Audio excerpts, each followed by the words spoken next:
सभी लोग हाथ जोड़ेंगे और मंगलाचरण करेंगे।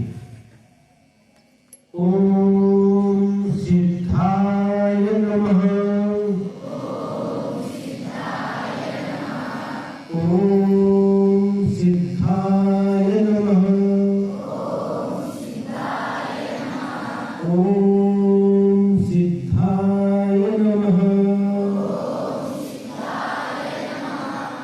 नमो अरिहन्ताणं। नमो सिद्धाणं। नमो आयर्याणं। नमो उज्जायाणं। नमो लोये सभ्रसाहुणम्।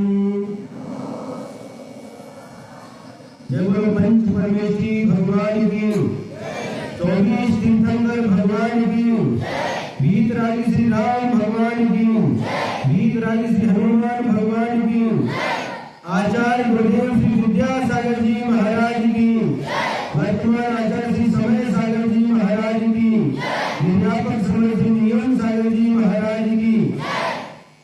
चलो परम पूज्य मुनि श्री अभिनंदन सागर महामुनि राज की जय। आज 26 जनवरी का दिन है, जिसे गणतंत्र दिवस बोलते हैं।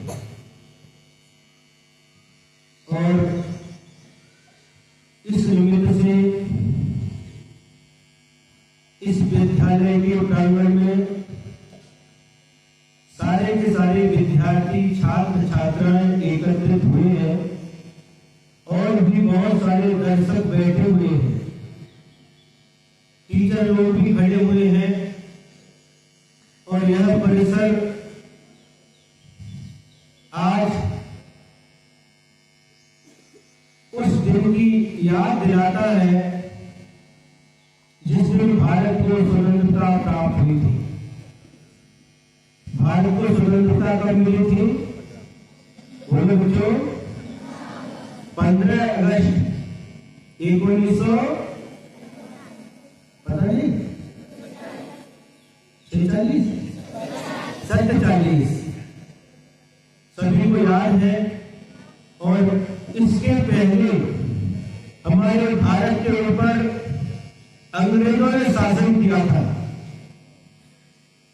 उसके पहले भी जब हमारा भारत स्वतंत्र था, राज सत्ता हुआ करती थी, उस समय एक व्यक्ति, उसका नाम मुझे अभी याद नहीं आ रहा है, वह भारत के भ्रमण के लिए आया और उसने देखा कि भारत में न कोई चोर है, न कोई डाकू है, भारत बहुत अच्छा देश है। और जब ये बात उसने देखी और जाकर के विदेशी व्यक्ति था और उसने एक षड्यंत्र रचा कि किस प्रकार से भारत को परतंत्र बनाया जाए। उसने कहा कि सबसे बड़ी नीति है शिक्षा नीति।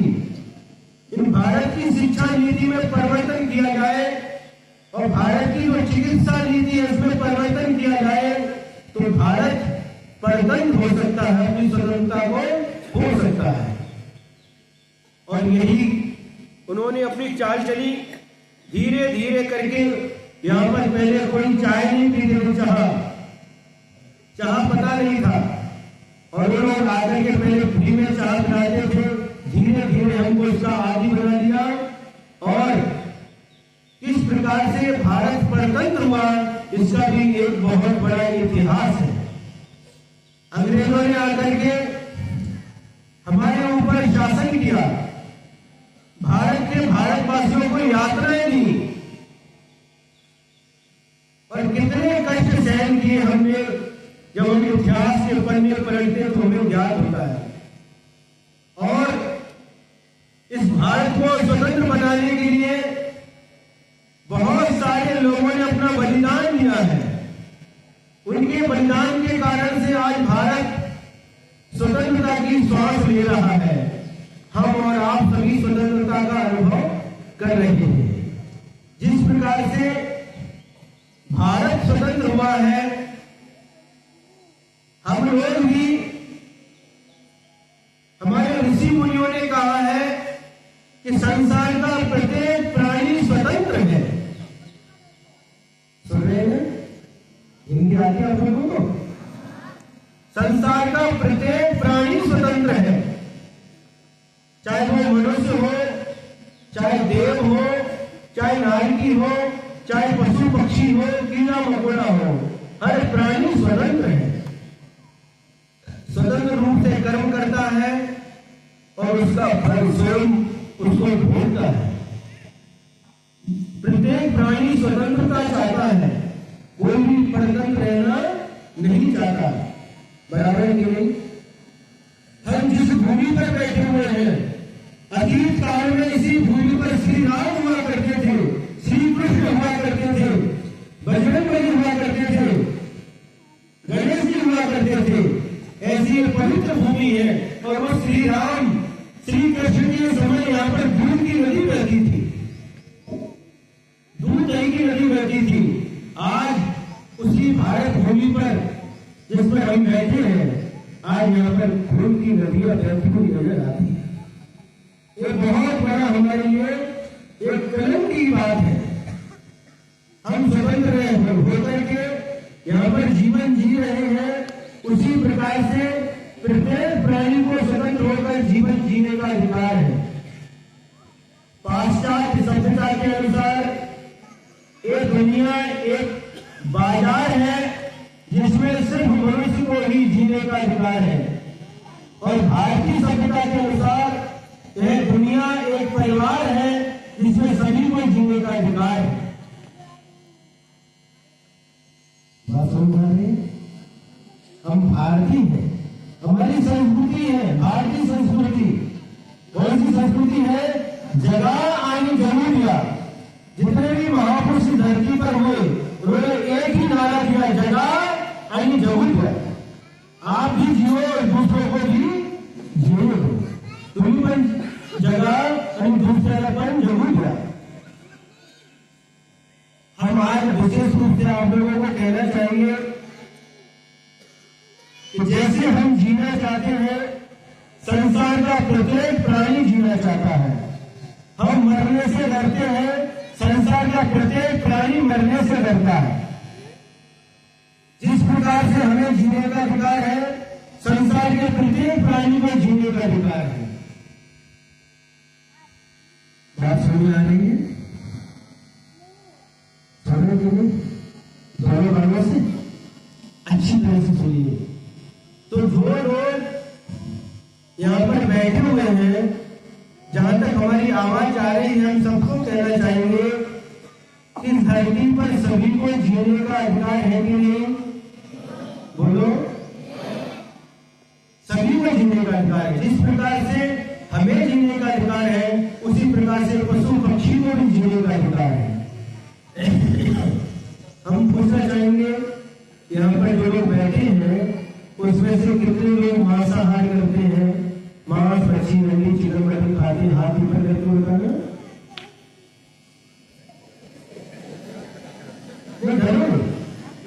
सच सच बोलना, डॉक्टर के सामने और साधु संत के सामने धोता बोलाएगा नहीं।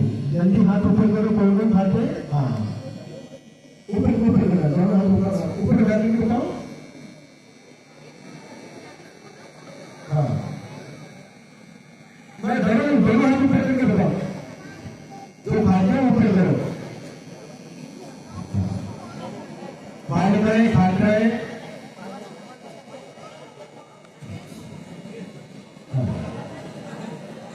खाते रहे।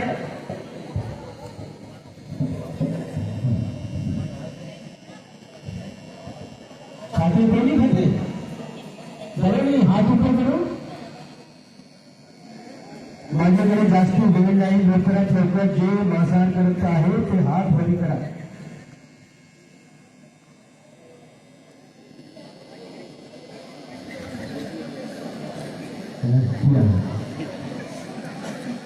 टीचर लोग सामने टीचर लोग बैठे हुए हैं,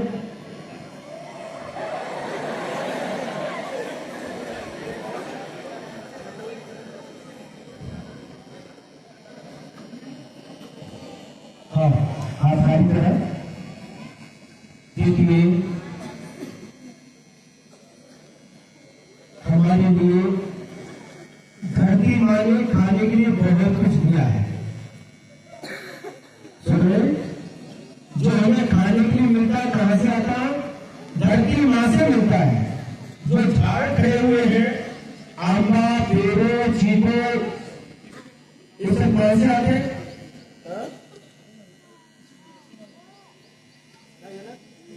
जमीन से इनका संबंध है। इतने सारे झाड़, जितने फल मिलते हैं, सब हमें झाड़ से मिलते हैं। और झाड़ कहां से पैदा होता है? जमीन से। और खेत में, खेती में जो भी खाद आता है, वह भी हमारे लिए धरती माँ से मिलता है। गेहूं है, ज्वार है, बाजरा है, मूंग है, मटकी है, उड़द है, तुर है, कहां से मिलता है? धरती माँ से। धरती माँ हमारे लिए सब व्यवस्था करती के लिए।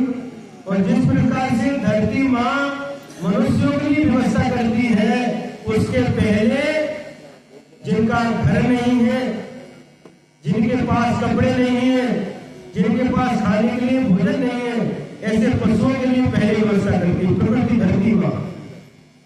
अब हम आपसे पूछते हैं, जब आप गेहूं बोते हैं, ज्वार बोते हैं, या उसको वपन करते हैं, तो सबसे पहले क्या आता है? गेहूं आता है, घास आती है, गवत आती है? बोलो, घास आती है। आप लोग घास खाते हैं कि गेहूं खाते हैं? घास कौन खाता है? जानवर। तो प्रकृति, धरती माँ सबसे पहले जानवर की व्यवस्था करती है। उनके लिए खाने के लिए पहले आता है, बाद में धान्य आपको मिलता है। सुने, खाने के लिए हमारे पास इतने अच्छे अच्छे पदार्थ हैं कि 365 दिन होते हैं एक वर्ष में। 1 जनवरी से लेकर के 31 दिसंबर तक 365 दिन होते हैं। एक दिन नया पदार्थ बना करके खाए। 1 जनवरी को अलग, 2 जनवरी को अलग, करते करते 31 दिसंबर तक प्रतिदिन नए नए पदार्थ खाओ, कोई भी पदार्थ कम पड़ने वाले नहीं है। कितने सारे पदार्थ है? पूरी, बासुंदी, ओरन पूरी, तिल गुड़, चंगा आलू,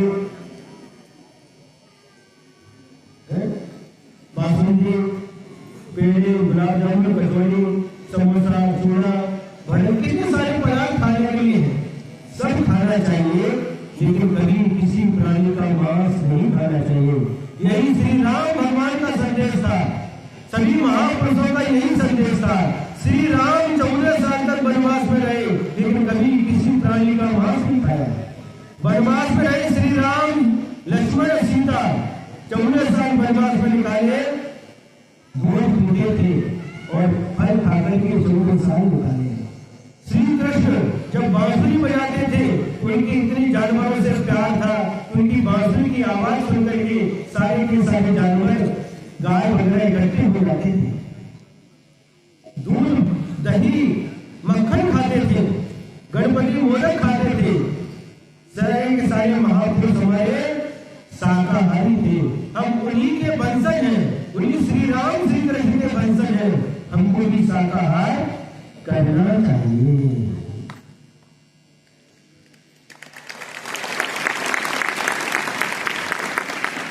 और अच्छा है, ताली बजा करके आप लोगों ने हमारी बात का सम्मान किया है।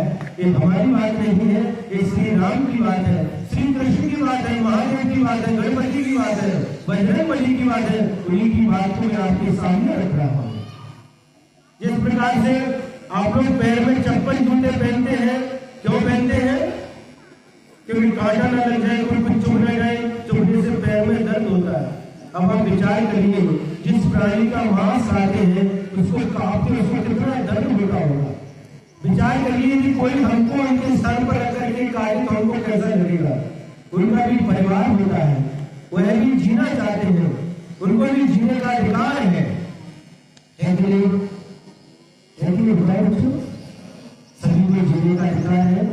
हम ऐसी धरती पर बैठे हैं जो धर्म प्रधान धरती है, जहां पर सभी को जीने का समान अधिकार दिया गया है। जब घर में कोई मर जाता है तो मरने के बाद उसको ले जा करके शमशान भूमि पर जला देते हैं और जलाने के बाद में क्या करते हैं, अंगोल करते हैं। अंगोल के सिवाय घड़ी एक नहीं, बराबर नहीं। अंगोल क्यों करते हैं? क्योंकि जो प्रेत होता है जिसको जला करके आए वह अपवित्र होता है, अशुद्ध होता है, उसका स्पर्श करने से अपवित्र हो जाते हैं, अशुद्ध हो जाते हैं, इसलिए स्नान करते हैं। और 13 दिन के बाद जिस घर में कोई मरा है उसके सब कपड़े वगैरह धो करके शुद्धिकरण करते हैं नहीं? क्यों करते हैं?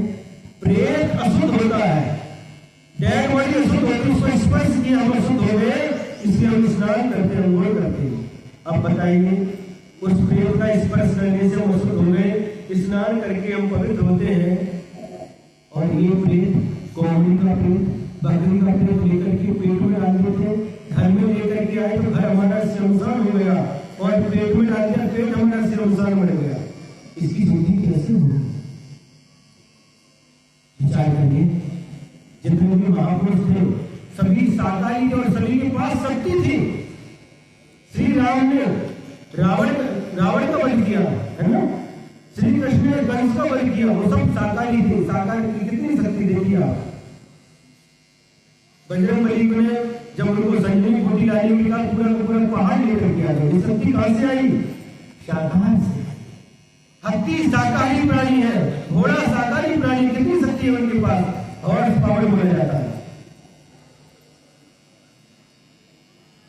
एक बात और बता दी आपको शॉर्ट में, इस सृष्टि पर 2 प्रकार के प्राणी हैं, शाकाहारी प्राणी भी है और मांसाहारी प्राणी भी है।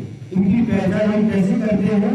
जब वो पानी पीते हैं तो 2 प्राणी ओर से मुंह से पानी पीते हैं, वह शाकाहारी होते हैं, और 2 प्राणी चाट करके जीभ से पानी पीते हैं, वह मांसाहारी होते हैं। देखिए आप, गाय, भैंस, हाथी, घोड़ा, हरिण, शंखा, ये जितने प्राणी हैं ओर से मुंह से पानी पीते हैं, ये सभी शाकाहारी प्राणी हैं। कुतरा, मांजार, सर्प, सिंह, चीता, वाघ कैसे पानी पीते हैं? जीभ से पीते हैं, वो मांसाहारी प्राणी है। बच्चों आप लोग बताओ, आप पानी कैसे पीते हो? उनसे पीते? तो हमें प्रकृति ने शाकाहारी बनाया है। कोई भी ऐसा मनुष्य नहीं है जो कुतरे के जैसे, सिंह के जैसे जीभ से पानी पीता है। हमें प्रकृति ने शाकाहारी बनाया है, और इस शाकाहार का हमको पालन करना चाहिए, तभी हमारा ये आज का ये कार्यक्रम सार्थक होगा। स्वतंत्रता से सभी को जीने का अधिकार है, आप भी जियो और सभी प्राणी को जीने दो। कोई नहीं जीवना त्रास व्याज नहीं, हेष खरा धर्म आए। यह भारत भूमि ऋषि मुनियों की भूमि है। इसी धरती पर ऋषि मुनि हुआ करते हैं, विदेशों में ऋषि मुनि नहीं हुआ करते। एक अंत में एक उदाहरण देकर के अपनी बात समाप्त करेंगे। अमेरिका में एक बहुत बड़ा साइंटिस्ट हुआ। कहां पर?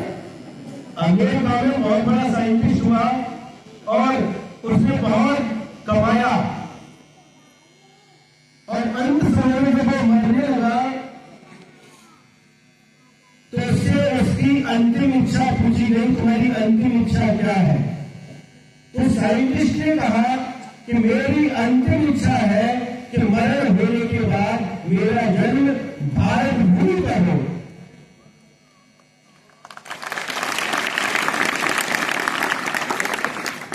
जब उससे इसका कारण पूछा गया साइंटिस्ट से कि भैया तुम ऐसा क्यों बोल रहे हो?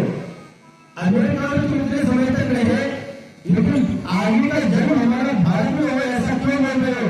ऐसी अंतिम इच्छा क्यों तुम्हारी?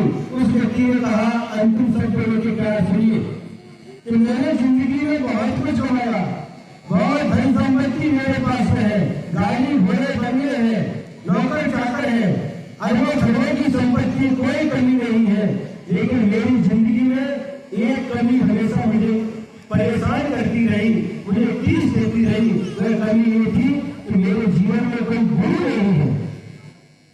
तो मेरे जीवन में कोई गुरु नहीं है जो मुझे मार्गदर्शन देकर के सही रास्ता पर चलाए। बड़े बड़े लोग भी ऋषि मुनियों के मार्गदर्शन में काम करते हैं। हमारे गुरु महाराज परम पूज्य आचार्य गुरुदेव श्री विद्यासागर जी महाराज तो इस धरती के सर्वश्रेष्ठ गुरु थे।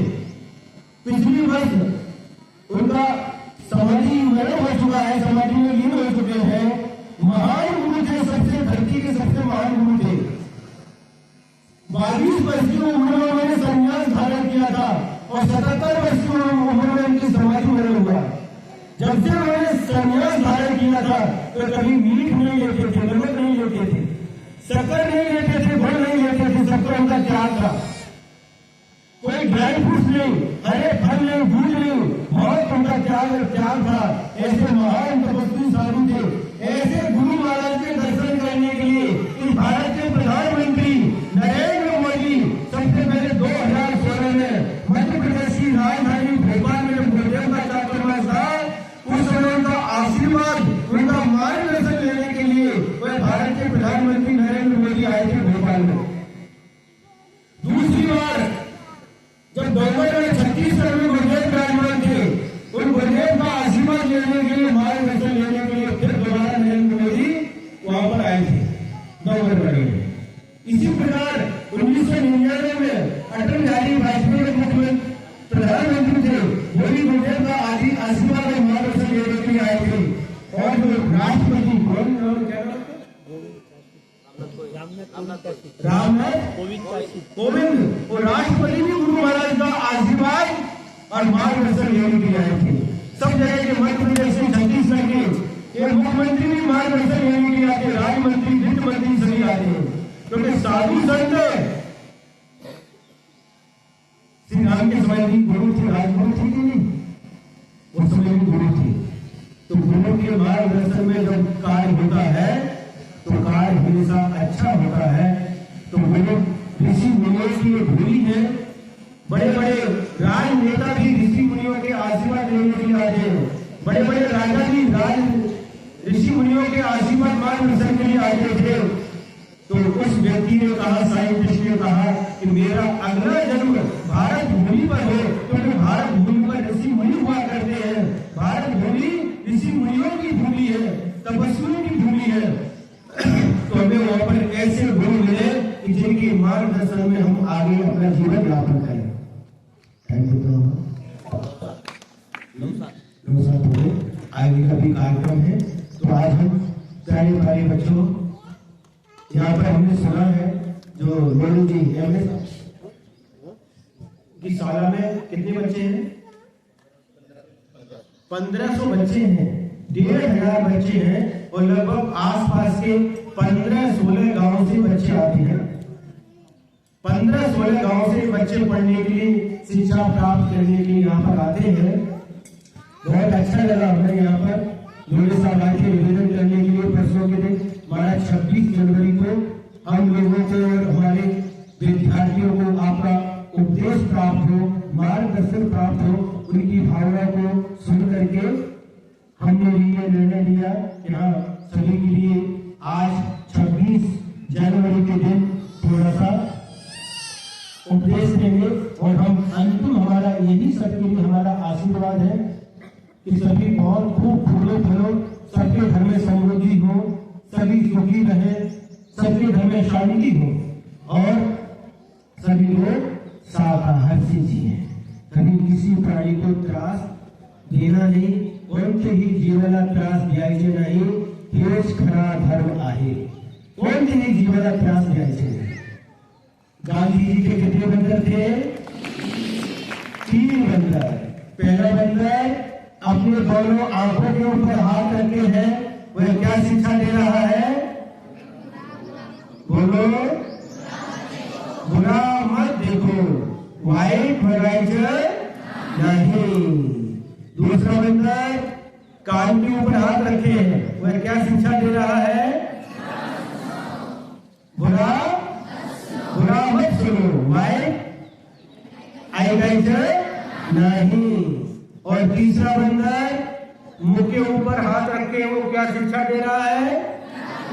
बुरा मत बोलो, वाइट बोलायचं नहीं। आणि वाईट विचार करायचे नहीं, किसी के बारे में बुरा सोचना नहीं। इसका बुरा हो इसका एक्सीडेंट हो, इसके घर में आग लग जाए, है ना, ये मर जाए, ऐसा कभी भी किसी के बारे में वाइट विचार कराए जाए नहीं। सबके लिए अच्छा सोचना, सबके लिए अच्छा करना, अच्छा देखना, अच्छा सुनना, तो आपका जीवन भी अच्छा बनेगा, सबका जीवन अच्छा बने। और सभी प्राणी, सभी लोग इस धरती पर जो बैठे हैं, सुन रहे, हमारी आवाज जाना तक जा रही है, सबके लिए हमारा यही संदेश है कि आप शाकाहार से जीवन यापन करें, कभी भी किसी प्राणी का मांस नहीं खाना, मछली नहीं खाना, अंडी नहीं खाना। उन प्राणियों को भी जीने का अधिकार है, उनको भी जीने देना। और शेतकरी जो लोग हैं उनके लिए हमारा कहना है, जो खेती करते हैं बैल से, तो उन बैलों को बूढ़ा होने के बाद भी उनको काटने के लिए देना नहीं, काटने के लिए देना नहीं, उनको पालन करते हुए आखिरी तक उनको रखना। और जो गाय भैंस हमारे लिए दूध देती है, दही देती है, ताक देती है, दूध देती है, बूढ़ा होने के बाद उनको भी बेचना नहीं, उनका अच्छी तरह से पालन पोषण करना, अंतिम समय तक उनकी रक्षा करना, सभी प्राणियों की रक्षा करना। यही आज हमारा आपके लिए संदेश है। जगा आनी जगू ध्यान, तो बोला जगा आनी जगू ध्यान।